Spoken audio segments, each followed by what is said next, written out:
All right.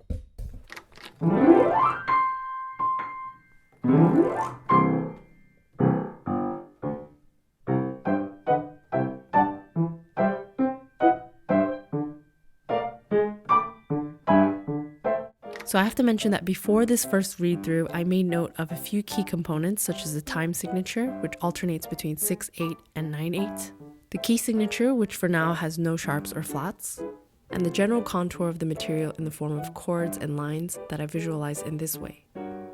Or maybe this. Also anything that catches my eye. For example, rhythmic characteristics, the range, the melody, and the general variety of notes.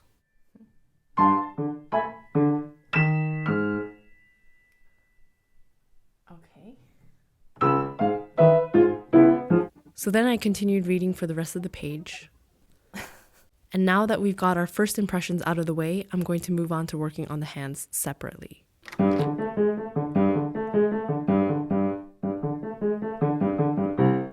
The way I would organize my fingers for this would be descending fifths, and then another descending fifths.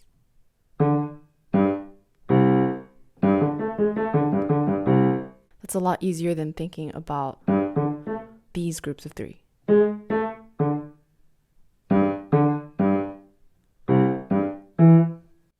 Basically, it's the difference between seeing these notes as a pair of descending fifths or this. Oh, interesting. Here. So the 9/8 measure here, that is a little awkward. That fourth interval, we're not really used to playing that in this context. So instead, for fingering, I might choose to play the D here with my fifth finger and then switch hand positions completely so that I'm playing the G with my third finger and then I'm holding this position. So I'm switching from this position to this one. So my intention here is to find fingerings that correspond to simplified hand positions. I'm not sure. I'm going to keep tabs on this. Okay, so that middle section is the trickiest part.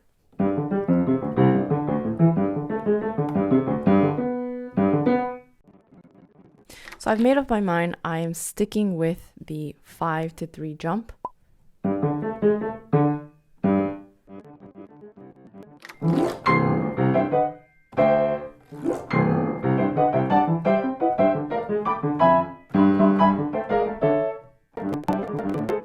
Here I'm beginning to mark up the score.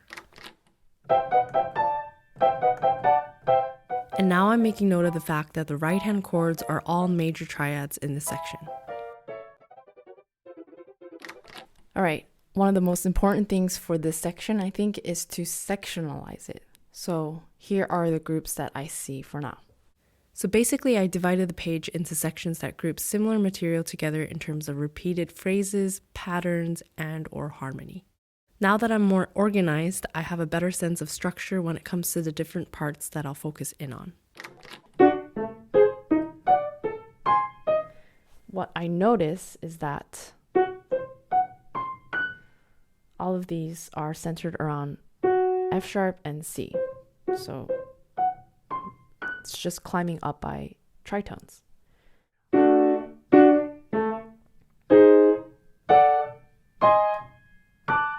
So just simplifying that helps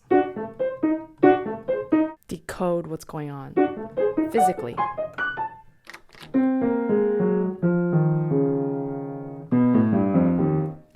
The left hand I'm going to divide into 3 sections.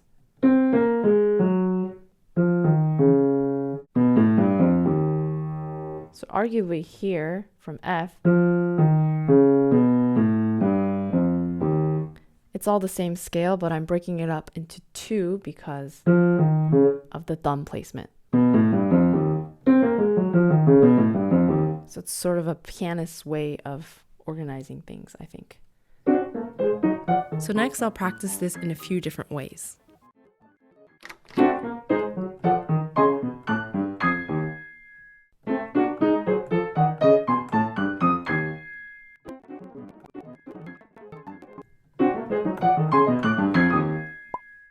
All right.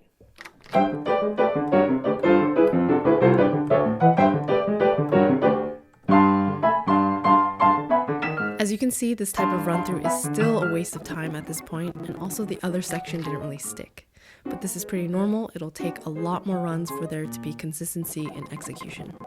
Now I'm taking small groups of notes and chords that are awkward for me to play, and I'm adding some notes around them so I can repeat them in ways that are slightly less mundane than just repeating them in isolation.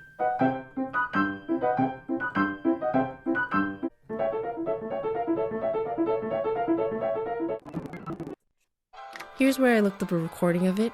I'm listening to Martha Argerich.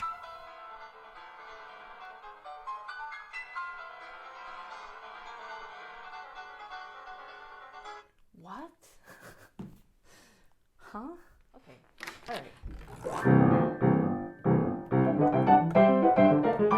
So the fact that I proceeded to try playing it at a faster tempo than before is pretty funny, but I also think it's good to be aware of one's limitations.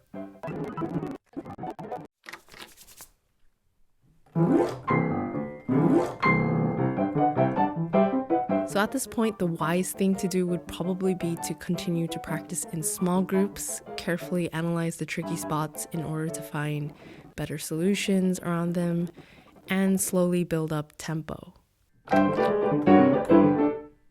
Why is that harder after the break? But in reality, I tried to use brute force to get the passage down, but it's still interesting to see how ineffective a lot of the work I was doing in this context was.